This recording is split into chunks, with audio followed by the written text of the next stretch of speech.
Halo teman-teman, ketemu lagi dengan channel YouTube arif.com. Kali ini di samping kanan kiri saya ada generasi PCX 150 dan 160.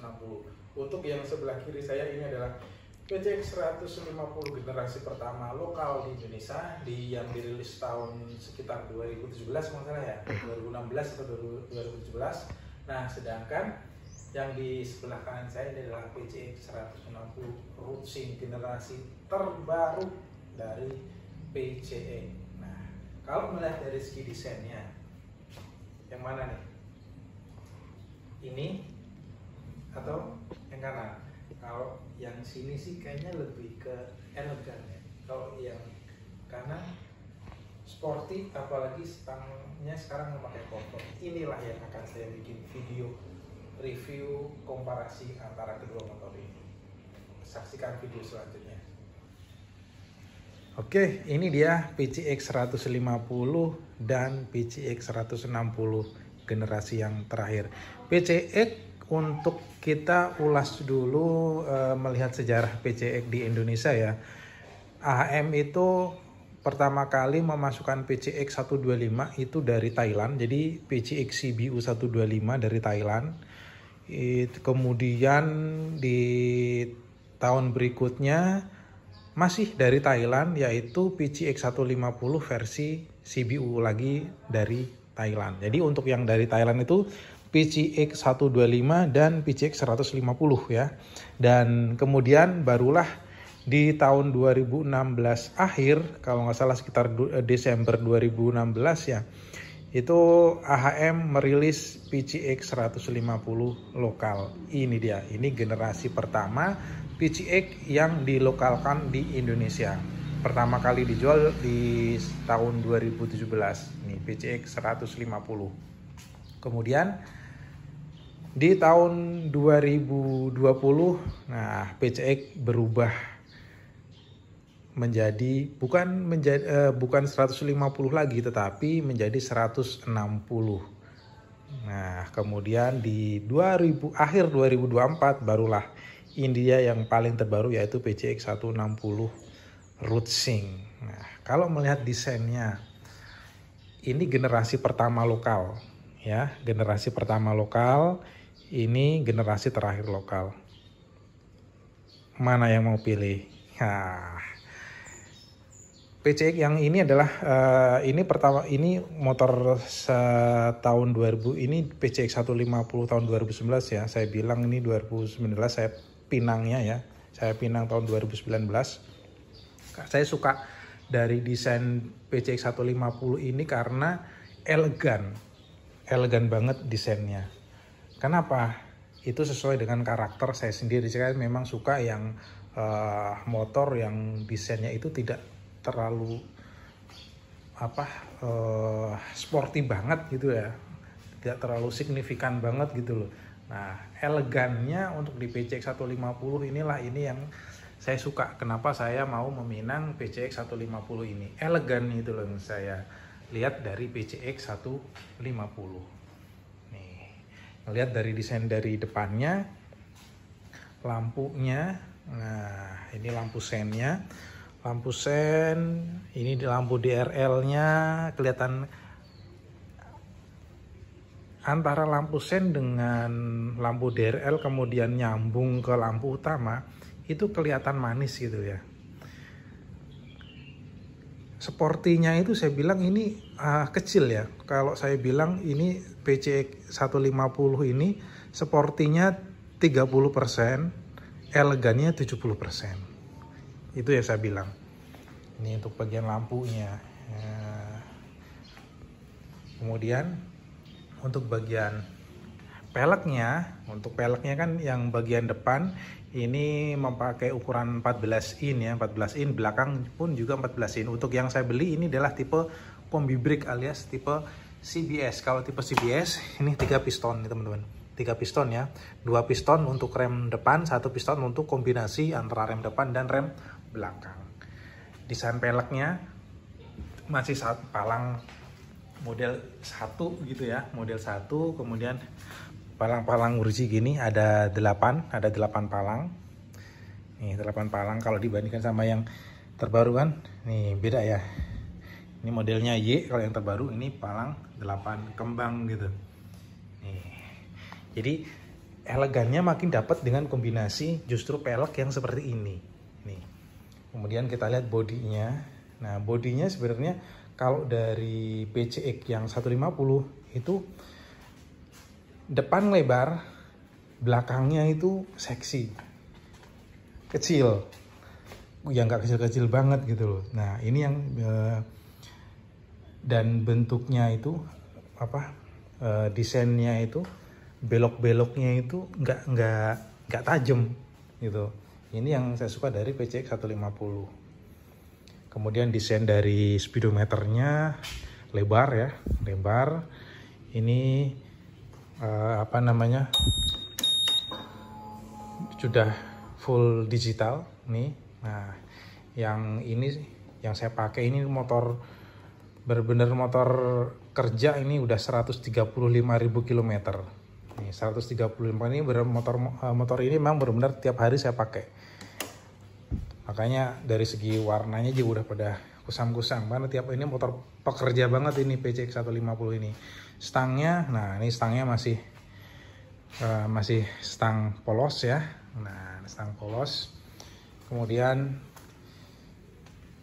untuk jok belakangnya, nah untuk joknya desainnya itu sebenarnya hampir sama ya kalau sama yang desain terbaru. Mas tetap lebar, panjang. Cuman dari awal sih memang di sini tuh tipis, dan ini udah saya modif ini.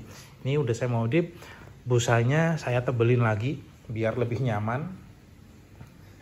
Dan saya tambahin pakai latex lagi, latex 5 cm jadi lebih tebel. Karena untuk yang bawaan dia itu jujur PCX ini busanya jok, terutama jok yang buat depan ya, itu kayak tipis, bukan entah tipis, tapi kalau buat jalan riding agak lama gitu jadi cepet panas gitu. Makanya busanya saya tambah biar lebih nyaman. Untuk bagasinya ini sudah 25 liter sebenarnya. Nih 25 liter. 25 liter aja sudah luas banget kalau buat saya ya. Banyak muat barang di sini. Nih bagasi PCX 150 itu 25 liter. Kemudian dari tangkinya itu juga 8 liter, itu udah cukup banget. 8 liter udah touring dapat kemana-mana. Kalau misalnya ini kan average-nya aja, ini average-nya itu sekitar 45,3 liter. 45,3 km per liter. Kalau dikalikan 8 itu aja udah sekitar 201 tangki, itu bisa jalan sekitar 260 km. Jadi udah touringnya jauh banget nih. Kemudian desain belakangnya kita lihat nih, lampu belakangnya itu ngelebar gitu untuk lampu sennya. Ini lampu sennya, ini lampu belakangnya, lampu stop dan DRL. Nah,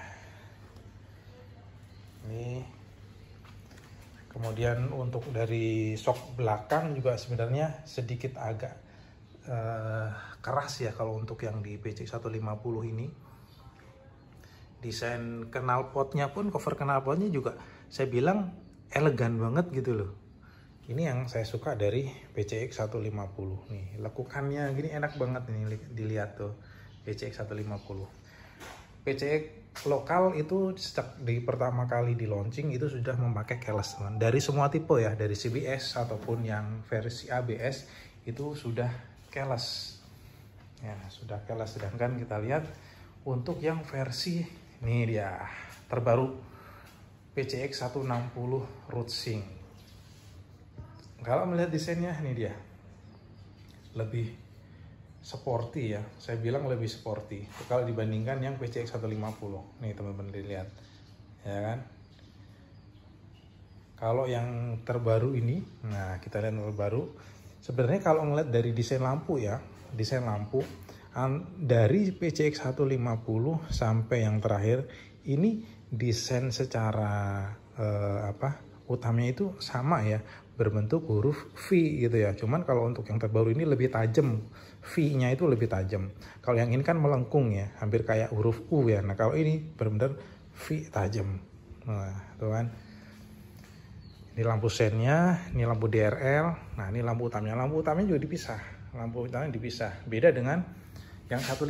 Kalau 150 kan lampu utamanya di sini. Ini lampu jauh. Ini lampu dekat, ini lampu jauhnya di sini. Kan beda kan, dijadiin satu kalau 150. Kalau yang 160 yang terbaru dipisah. Nih, dipisah kanan kiri. Ini PCX 160. Kemudian kelihatan di sini ada nyudutnya. Nah, ini ada nyudutnya di sini. Kalau yang 150 nggak ada. Adanya kecil gini ya, nggak begitu kelihatan nyudut banget dibandingkan dengan yang versi 160. Nih, apalagi kalau dilihat dari samping ini kelihatan banget. Kalau yang ini, nah elegannya itu dapat kalau yang 150. Nah ini kalau yang 160 itu memang udah lebih ke sporty. Apalagi kalau melihat di bagian stangnya ya kan. Nah stangnya kan dikasih cover stang. Cover stang kalau untuk yang PCX 160 pertama itu belum ada ya. Nah ini yang baru, yang terbaru aja dikasih cover stang. Nih. Kelihatan memang jadi tambah sporty kan PCX 160 nih. Beda lagi dengan yang si PCX 150. Nah, stangnya masih benar-benar tanpa ada cover. Nih. Makanya kalau yang 160 ini memang kelihatan lebih sporty banget sih. Itu. Nih. Yang 160 juga tetap pakai keyless. Kemudian dari desain belakangnya, lampu belakangnya nih tuh beda banget. Ini lakukannya juga lebih tajam nih kan. Ini lampu sen kanan kirinya, ini lampu stop, lampu DRL, dan shock belakangnya untuk yang tipe Rootsing itu memakai shock tabung, tipe tabung, jadi lebih empuk. Ini motor udah saya tes jalan-jalan kemana-mana, emang dari segi suspensinya ini lebih empuk dibandingkan kalau yang shock biasa nih. Kemudian untuk tangkinya, tangki ini kapasitasnya sama 8 liter juga. Ini tetap 8 liter sama, cuman bedanya sekarang kalau yang ini ada buat dudukan tutup tangki nih kalau lagi ngisi bensin. Nah kalau yang di versi 150 nggak ada, ini nggak ada kayak gini nih. Kemudian di bagian bagasi PCX 160 itu sekarang membengkak jadi 30 liter. 30 liter. Kalau yang 150 itu hanya 20 liter. Bedanya kalau yang 160 di sini, nah di sini tuh langsung ke dalam. Yang bagian belakang sini dalam banget ya. Tuh, dalam banget. Kalau yang 150, nah di sini ada kotaknya di sini. Nah, ada nyudutnya, makanya hanya 25 liter. Kalau yang 160, nah yang bagian kayak kotak di belakang sini udah nggak ada, makanya jadi 30 liter. 30 liter nih, gede banget kan. Nih. Sebenarnya kalau dari fitur itu nggak beda jauh ya. Ini juga ada, kalau 160 itu ada charger HP-nya tipe C yang di pocket sebelah kiri ya, sama ya. Yang di PCX 150 juga ada charger HP-nya yang di pocket sini, cuman ini harus ada power outlet-nya lagi. Nah, ini pakai alat lagi ya. Nah, nih. Kalau yang versi 150. Nih, kalau melihat dari desainnya sih memang beda banget, apalagi speedometernya. Ini speedometernya kalau untuk yang tipe ini kan tipe Rootsing ya. Rootsing itu udah kotak. Nah, kotak dan fiturnya banyak banget ya. Nih, fiturnya, bentuknya juga keren. Nih, nah ini Rootsing, kelihatan banget ya, Rootsing. Ada navigasinya. Nah, keluar tuh navigasi. Ada navigasi, ada panggilan telepon, ada WhatsApp. Kemudian kita juga bisa dengerin musik. Nah, volume bisa diatur juga. Tuh. Ini speedometer dari si Honda PCX 160 Rootsing. Tuh. Nih. Tampilannya pun jadi kelihatan tambah sporty kan kalau pakai speedometer ini. Jadi memang beda banget antara PCX 150 dengan PCX 160 Rootsing nih. Jadi memang penampilannya antara PCX 150 dengan PCX 160. Nah, ini dia. Kelihatan banget bedanya ya. Kalau saya bilang yang 160 itu memang lebih sporty, yang 150 itu elegannya itu dapat banget. Nih. Jadi inilah gambaran antara PCX 150 dengan PCX 160 Rootsing teman-teman. Jadi kalau misalnya teman-teman mau Minang yang PCX 150 ya udah nggak ada, udah tidak dijual lagi dari tahun 2020 ya. Tapi kalau yang sekarang kan PCX 160, kalau mau Minang yang kayak gini ya carilah motor secondnya. Ya, demikian sedikit review perbedaan antara PCX 150 dengan PCX 150 dari aripits.com. Nantikan video-video lainnya.